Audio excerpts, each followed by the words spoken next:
वहीं चंबा में आज आक्रोश रैली भी निकाली जाएगी। नृशंस हत्याकांड के विरोध में ये आक्रोश रैली उपायुक्त कार्यालय में खत्म होगी। राज्यपाल और सीएम के नाम ज्ञापन सौंपा जाएगा। ये बड़ी खबर आपको हम बता रहे, विभत्स करने वाली घटना को अंजाम दिया गया है हिमाचल प्रदेश में। ये पूरा मामला क्या है, इसको लेकर अगर नजर डालें तो आपको बता दें, चंबा के सलूनी में 22 साल का मृतक मनोहर लाल 6 जून से लापता था।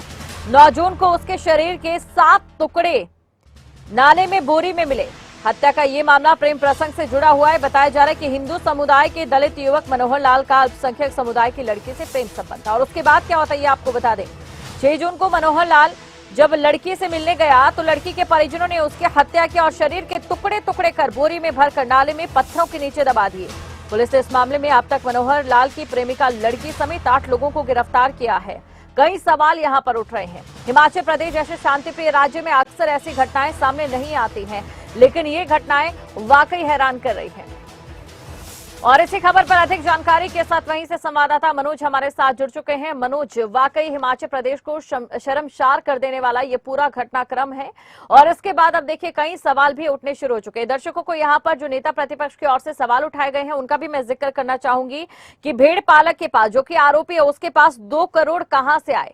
जब उसके नाम सिर्फ कुछ ही बीघा जमीन थी तो करीब करीब उसके ऊपर 200 के करीब जो बीघा जमीन है वो कैसे आती? क्या वो और भी ऐसी गतिविधियों में संलिप्त था? आतंकी संगठन से जुड़े होने को लेकर लगातार यहाँ पर उसके सवाल उठाए जा रहे हैं। और अगर ऐसा है तो वाकई इस मामले की जांच होनी चाहिए और हिमाचल प्रदेश पर एक बड़ा खतरा मंडरा रहा है।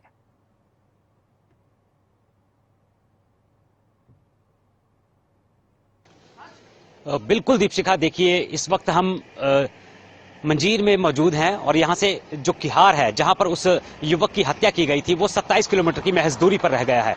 इससे पहले आपको बता दें कि आज नेता प्रतिपक्ष जो हैं जयराम ठाकुर वो मृतक के घर पहुंचेंगे, लेकिन उससे पहले वो कुछ लोगों से भी मिलेंगे। जो गुस्साई भीड़ है वो चौड़ा डैम पर नेता विपक्ष जो हैं जयराम ठाकुर उनका इंतजार कर रहे हैं। उनसे 11 बजे मुलाकात होगी, उसके बाद जयराम ठाकुर वहां जाएंगे। और जयराम ठाकुर ने कल ये सवाल भी उठाया है कि अगर उस व्यक्ति के पास 2 करोड़ रुपया आता है तो कहां से आया है और इसकी जांच होनी चाहिए। तो ऐसे में एक बड़ा शर्मसार कर देने वाला मामला जो है वो हिमाचल देवभूमि में घटा है और एक युवक की हत्या कर दी जाती है। उसके शरीर के 8 टुकड़े करके बोरी में बंद करके नाले में फेंक दिए जाते हैं और उसके बाद पुलिस पर जो है वो आरोप लगना शुरू हो जाते हैं। हालांकि पुलिस ने 8 आरोपियों को गिरफ्तार भी कर लिया है। जांच जो है पुलिस लगातार कर रही है। लेकिन पिछले कल की बात करें दीपशिखा, तो पिछले कल जो गुस्साई भीड़ थी, जो कार्रवाई की मांग कर रही थी, उस गुस्साई भीड़ ने कहीं ना कहीं जो आरोपी हैं उनके घरों को जला दिया है। जो 2 घर जला दिए गए हैं। उसके बाद चंबा जिला के जो सलूनी उपमंडल है वहां पर धारा 144 लागू कर दी गई है। यानी कि 4 लोगों से ज्यादा के लोगों की भीड़ जो है वो सड़क पर नहीं दिखनी चाहिए, उनकी कोई गतिविधि नहीं होनी चाहिए। ऐसे में चौड़ा डैम से लेकर के सलूनी किहार तक जो है वो धारा 144 लगाई गई है। एसपी और डीसी दोनों मौके पर वहां पर मौजूद हैं। ऐसे में बड़ी बात तो यह है कि आज अब विपक्ष के नेता भी यहां पहुंच रहे हैं, लेकिन बड़ी बात तो सामने निकलकर यह सामने आ रही है कि उस व्यक्ति की हत्या कर दी जाती है और हत्या करने के बाद बोरी जो शव है उसके टुकड़े करके बोरी में बंद करके नाले में फेंक दी जाते हैं। तो हिमाचल को शर्मसार करने वाली यह घटना है और अब विपक्ष लगातार इस पर मजबूती से जो है वो अपना पक्ष रख रहा है और पूरी तरह इस मुद्दे को भुनाने में लग गया है। हालांकि जो गुस्साई भीड़ है उसको काबू करने के लिए धारा 144 का नियम अपनाया गया है, धारा 144 लगाई गई है। दीपशिका, बताना चाहूंगा कि कोई भी बाजार बंद नहीं है, सभी दुकानें खुली हैं,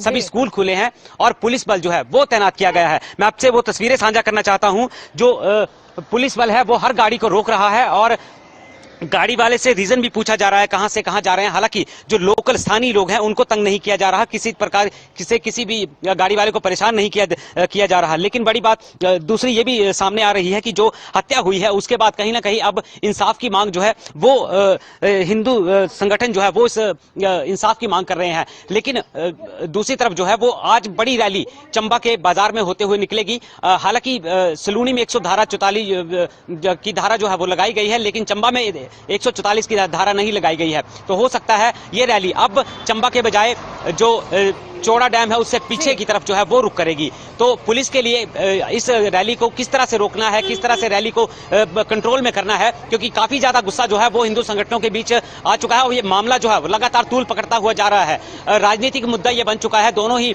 पक्ष विपक्ष जो है वो आमने सामने है और ऐसे में अब पुलिस के लिए ये चुनौती बन गया है कि गुस्साई भीड़ जो है उसको कैसे रोकना है। तो फिलहाल जो 11 बजे का वक्त है, जयराम ठाकुर वहां पहुंचेंगे और लोगों से मुलाकात करेंगे, तो वो समय रहेगा कि किस तरह से वो रैली जो है, क्या वो रैली शांति प्रिय थी या फिर भीड़ आज भी बेकाबू होती है या गुस्सा उस भीड़ के अंदर देखने को मिलता है, ये देखने वाला वक्त बताएगा। दीपशिका, देखिए, जयराम ठाकुर की ओर से ये बड़ा सवाल पूछा गया है कि 100 बीघा की सरकारी जमीन पर आरोपी का किस शहर पर कब्जा है। क्या जिस तरीके से आतंकी संगठन से जुड़े होने की बात यहां पर निकलकर सामने आ रही है, एनआईए के साथ जांच की मांग यहां पर की जा रही है विपक्ष की ओर से, क्या उसकी सिफारिश राज्य सरकार को करनी चाहिए?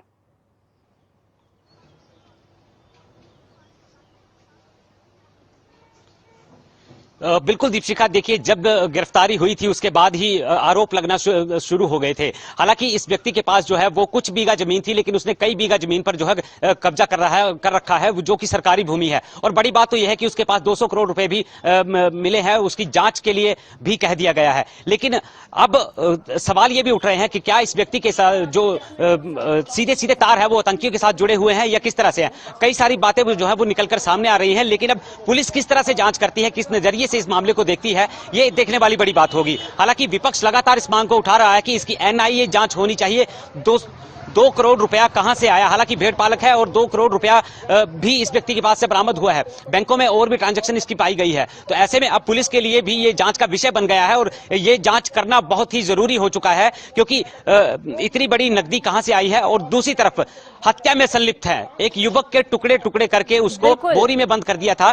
तो अब पुलिस के सामने भी एक बड़ा सवाल खड़ा हो जाता है कि ऐसे व्यक्ति के साथ जांच किस तरह की होनी चाहिए। और विपक्ष लगातार मुद्दे को भुना रहा है। दीपशिका, बार बार यही बात सामने आ रही है कि विपक्ष ने एनआईए की बात कह दी, एनआईए जांच की बात कही है, तो कहीं ना कहीं एनआईए की जांच भी करवानी चाहिए और जो मौजूदा सरकार है उसको भी हालात काबू करने के लिए कोई ना कोई ठोस कदम उठाना होगा। हालांकि पुलिस की तरफ से धारा 144 लगाई गई है, लेकिन अब देखना यह होगा जो आज की रैली है, आज किस तरह से जो है वो यहां का माहौल बनता है और क्या तस्वीरें निकलकर सामने आती हैं। दीपशिका, बिल्कुल मनोज, और इसी के साथ दर्शकों को मैं याद दिलाना चाहती हूं 1998 की वो घटना जब जम्मू कश्मीर से आतंकी चंबा में आ गए थे। 35 हिमाचलियों की हत्या उन्होंने कर दी थी। 7 लोगों को अपने साथ लेकर गए थे, जिन लोगों का आज दिन तक कुछ पता नहीं चला। इस मामले की जांच में भी मुख्य आरोपी को शामिल किया गया था। जो इस चंबा हत्याकांड का आरोपी है उसे शामिल किया गया था। एक बड़ा संदेह यहां पर इस बात को लेकर यह सामने आ रहा है कि अगर इस पूरे मामले की जांच को फिर से दोबारा उठाया जाए और इस व्यक्ति का जो बैकग्राउंड है उसे खंगाला जाए, तो कोई कनेक्शन यहां पर हो सकता है, ताकि आने वाले समय में ऐसी घटनाएं कभी ना हो।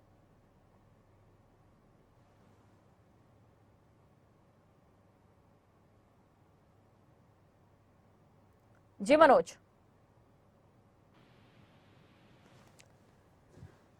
तो आक्रोश रैली उपायुक्त कार्यालय में खत्म हो गई, ये बड़ी खबर आपको हम बता रहे हैं। वाकई हैरान कर देने वाला मामला है। हिमाचल प्रदेश जैसे शांति प्रिय राज्य में इस तरीके की घटना कई सवाल खड़े कर रही है। विपक्ष इसको लेकर सवाल पूछ रहा है।